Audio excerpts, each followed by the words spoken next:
Welcome back to the channel, everybody. This is United vs. Everybody. I am your host, Sean. And no, I know this is the second video that I've put out that has not been live, and it's not because I don't like you guys. It's that because some of these videos, we can easily get off track, or let's say I can easily get off track if I make them live. But I want you guys to kind of enjoy this, to watch it, to think on it, and then make decisions for yourself. You know, we've done a couple of these videos, but I mean, this is important stuff. So I want to know your thoughts, though. So please make sure that you always get involved in the comments after the fact, simply because I'll check those and I want to know what you guys think. And so make sure you're doing that. But today we want to ask a big question. We want to explore a couple things, because there have been a few times on this channel where we've asked ourselves, why is it that players, they come to United and they seem to struggle, even if they would look great before they came to United.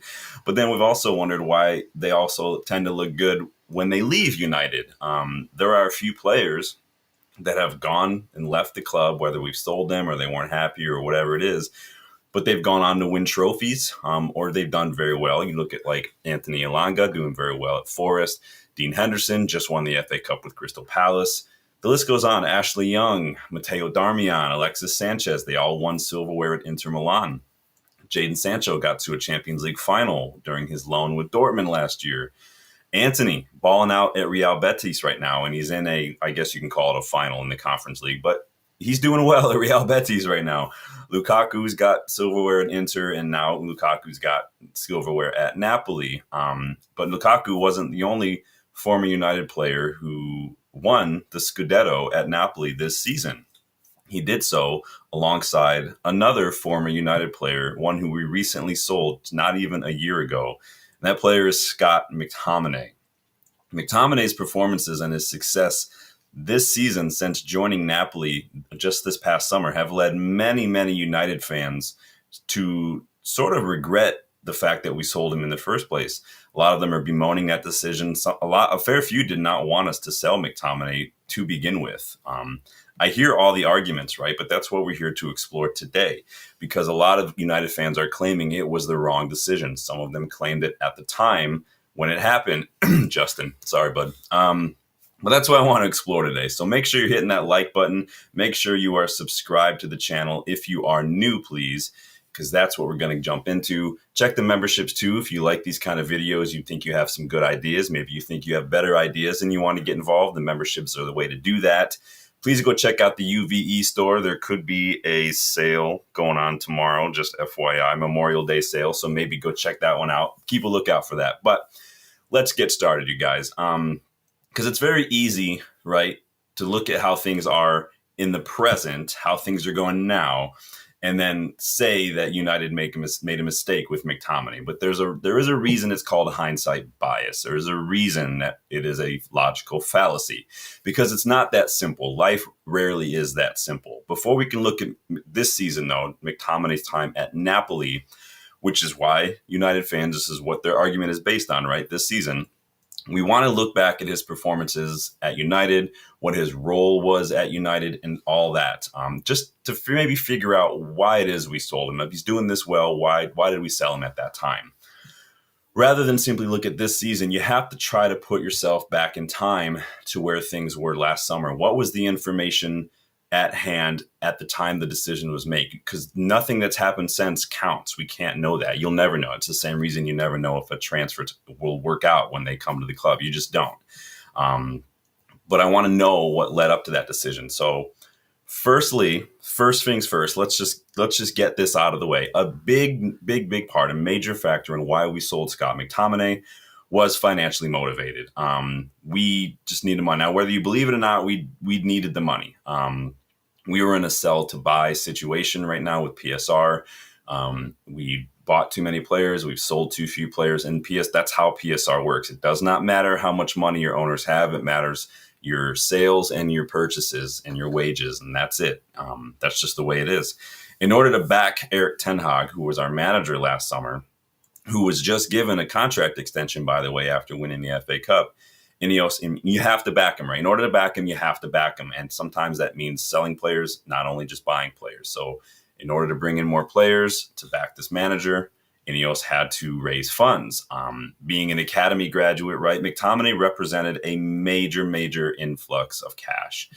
And I think that what made McTominay's sale easier to stomach for at least the coaching staff or whatever was the profile of player he was, his weaknesses, maybe the things that he was tasked to do in Ten Hag's system that maybe he just wasn't really suited for. Because let's not rewrite history. McTominay struggled in that system.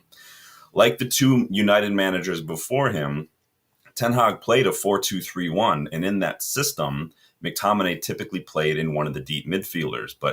And this is where the whole McFred thing came from, right? Remember, under Jose Oli, it was Fred and McTominay. But unlike Jose, unlike Oli, the formation, yes, similar. System, vastly different. Jose, sit deep, counterattack. Oli, a little more energetic, a little more free-flowing, but still attacking. Ten Hag, slow possession, build out from the back very carefully, almost agonizingly slow. And that's kind of where we start to see where McTominay struggles a bit. So if you look at his heat map, McTominay, from these last couple seasons at United, you can see he's not getting a ton of touches, but a lot of his touches are kind of inside his own half, in these kind of deeper areas, right? Makes sense. In the double pivot, that's probably where you're going to see the ball.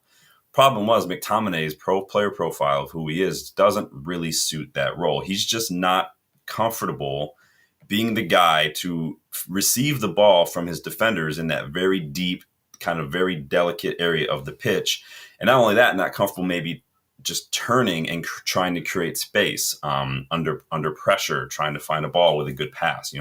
Building out from the back in that system didn't really suit McTominay in that role. And you can see from the heat map, he didn't really get that many touches because he oftentimes had a hard time putting himself in a position to receive the ball. If you remember, it was always like an opposition player between McTominay and his defenders or the goalkeeper. McTominay rarely put himself in a position to receive that ball, mostly because it's a role that he's not comfortable with. He doesn't really understand all that well, and that's why he struggled with it. I mean, it's not his fault necessarily.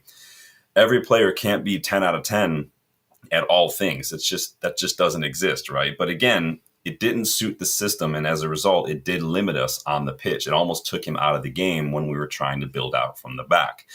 That's not to say McTominay didn't have some great matches or some great moments. We've talked about match winners. We talked about these big moments, all that brace against Leeds, the winner against Brentford. Like, he's had some excellent moments. That opening goal against Liverpool, for instance, last year in that quarterfinal. Beautiful, right? But they didn't come because of his role as a deep-lying midfielder. They came as his excellent role as like this box crashing number 8, right? I've long held the belief that McTominay is a box-to-box number 8. He is great in making these third-man runs. He is great at causing problems in the box. He's someone who is not that first build-up from the back, but the second one, the one that you find after that deep-lying playmaker receives the ball, and he can just get it in a little more space and has a lot more room to work with, kind of bypassing that press. When he's got room to run, when he's able to make those late runs in the boxes, and able to cause problems for the opposition in their own area, McTominay shines. In my opinion, his best attributes have always been his shot. He's got a wicked shot on him. And again, his ability to pop up in the right place at the right time in the box to nick a goal to cause problems. That's brilliant. He's done it time and time again at United, and he's won us matches as a result. This is largely, a lot of this has to do, though, with the intangible, unteachable, inherent trait that McTominay possesses above all else.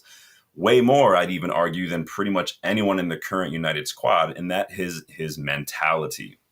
The guy gave absolutely everything he had on the pitch. He played for the badge, and he was a warrior. He would run through brick walls. You can never question McTominay's heart, his passion, his mentality. That's one thing that is above reproach when it comes to McTominay. Under the right manager, I even think that McTominay could have been our captain with that mentality, with his leadership, with the way he fights. I think that he would have put an onus on the rest of his squad to come anywhere close to matching that mentality that he brought on the pitch. It's a shame that we didn't see so much of his technical abilities and what he could do in a Ten Hag system. Sometimes it's just timing is everything, right? It's just sometimes the way it works. During his United career, McTominay's never had a season like this one he's had at Napoli. This season, he had 13 goals, 4 assists. He was the Serie A MVP after helping the club win the Scudetto as well. And that his match-winning goal, the final match of the season.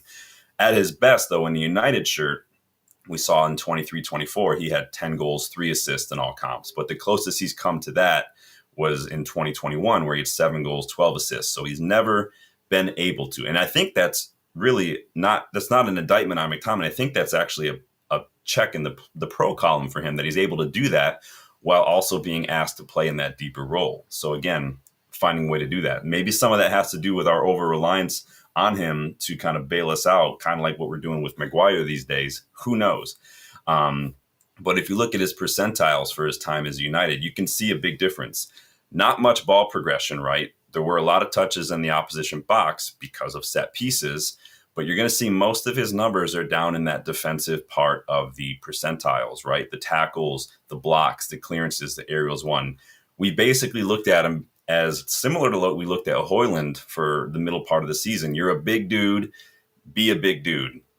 And he almost was a little bit typecast in that much, almost stereotyped a little bit. And that can happen sometimes in English football. We tend to do that in English football. But as you could see, his numbers, he was mainly used as that defensive force.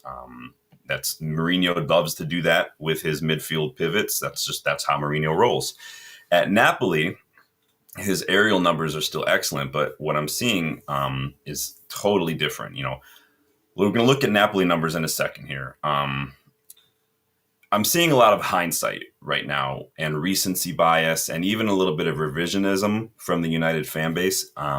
Just coming off the back of Napoli's Scudetto, right? The recency bias is going to kick in because it's easy to look at McTominay's success this season juxtaposed to United's collapse and try to force some sort of causation when there's really just a correlation there, right? Life, like I said, is rarely as black or white as that sort of oversimplified mindset. It could have made sense for us to sell McTominay at that time, while also it's maybe made sense for him to make that move. Both things can be true. It doesn't have to be an either or.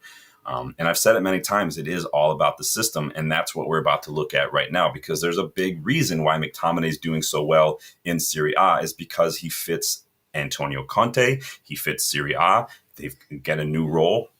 And that's just the way it is for some players. Look at Antony at Real Betis.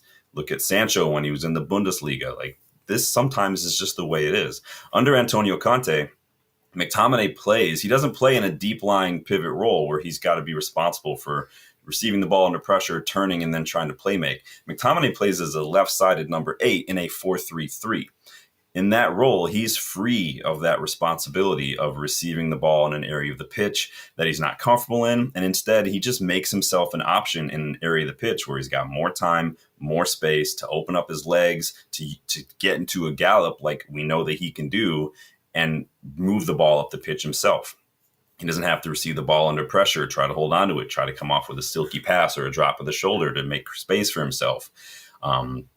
And a lot of this is down to Antonio Conte. He clearly recognizes McTominay's limitations, but also his strengths.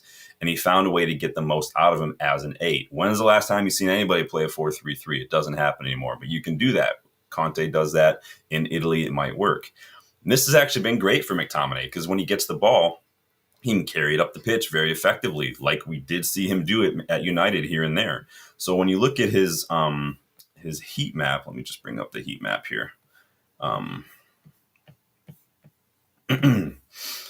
You can see wildly different to what we saw at United. At United, it was down in that right side on his own pitch, or his own half of the pitch, kind of sporadically here and there. Here, you can see McTominay as that 8 in a 4-3-3 on that left side. He's going to receive the ball, and then he's going to receive it in advanced positions. And look at all those touches in the opposition box as well. McTominay almost looks like a winger when you look at the heat map, right? You can see the difference. He's receiving it in wide areas, and he's able to move it up the pitch. And Conte doesn't mind letting him cause a little havoc in the box, as you can see.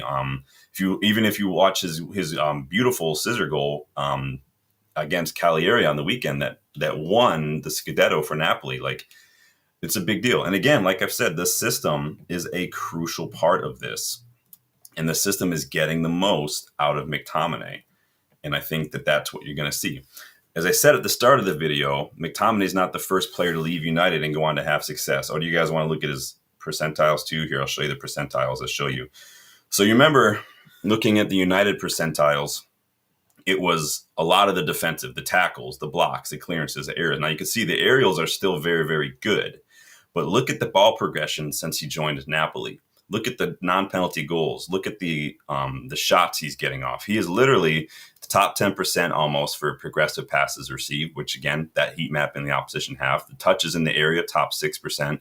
Successful take-ons. That's insane that McTominay is in the top 10% of midfielders when it comes to successful take-ons. And those carries are nothing to sneeze at either. He is moved from this deep role to an 8, and you can see that he's taken to it like a duck to water. Again, the numbers do sometimes tell a story, but you also have to find a way to combine that with the eye test, right? But anyway, McTominay is not the only United player to leave and then go on to have success, which again brings me to another question. So we've seen the role he played at United, the role he's playing at Napoli, the difference that that's made, right? Getting the most out of him. But the question that I want to make sure we consider is United the issue? Is it United that's the problem, or is it just these players are just not suited? McTominay, Antony, Ashley Young, Lukaku, Darmian, Alexis Sanchez, Sancho, Elanga, Henderson, they've all either won silverware, they've done very, very well, or they've had some sort of success, right? Scudettos, FA Cups, Forest, look at what Forest have done this season. Does that mean United failed these players? Were they not good enough and they found their level maybe in another league or at smaller clubs? Many of these players, you got to be honest, if you look back at that list, it's not like they were fan favorites. It's not like they were players that everybody was begging to stay. And I'm not trying to insult. I'm just pointing out the truth. But then they go out and they excel in other leagues, and then the revisionism starts. Then the rewriting history starts, and then the hindsight starts, you know? And so what I want to do is I'd throw out maybe another possible explanation that for maybe to consider as well as a factor. Maybe the pressure of United can be too much. Maybe the history of this club carries a lot of weight, and that shirt is very, very heavy. Too heavy for some players, and maybe even some managers too.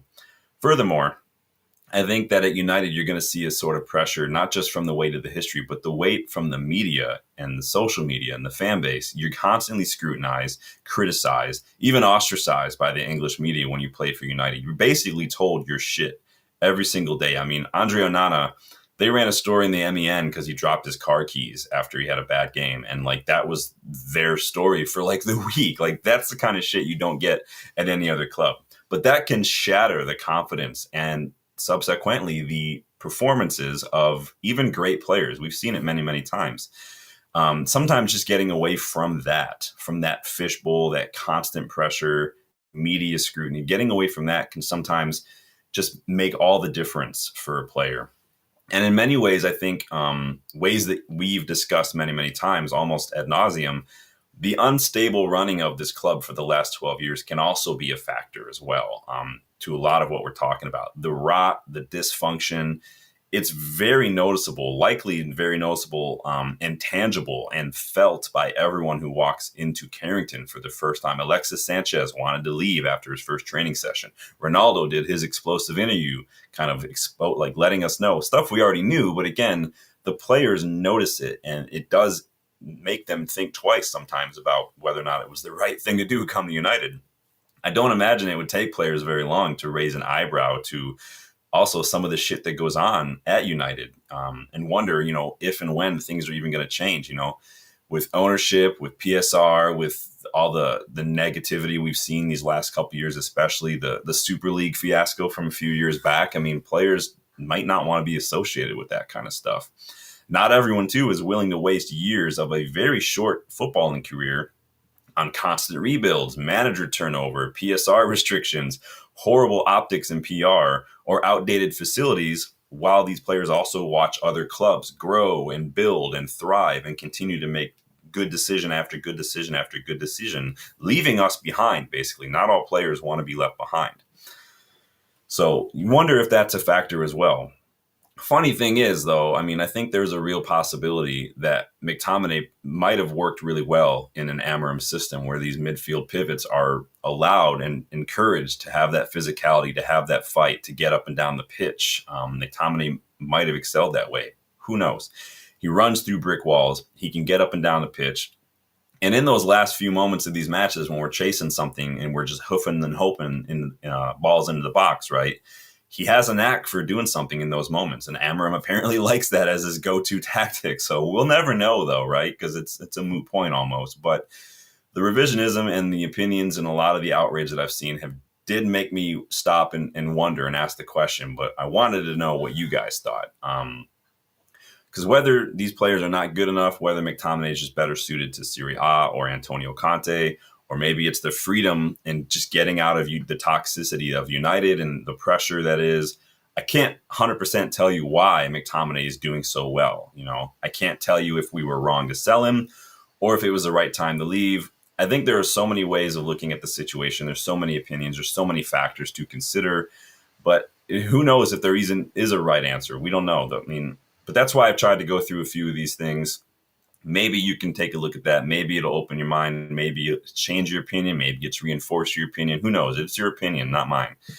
Maybe that is even not the most important part of this at the end of the day.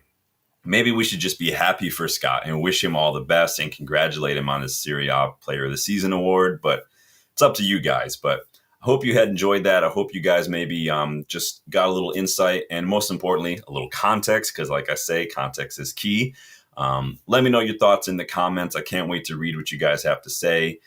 Please make sure you hit that like button. Please subscribe to the channel if you are new. Check the memberships. Check the GoGoalShop code to get $5 off a jersey when you use that code to register. And make sure you check the UVE store because there could be a big sale popping up for Memorial Day. It is a one-day only sale, so make sure you come back. But thank you guys. Take it easy. I'll see you guys on the next one. Later.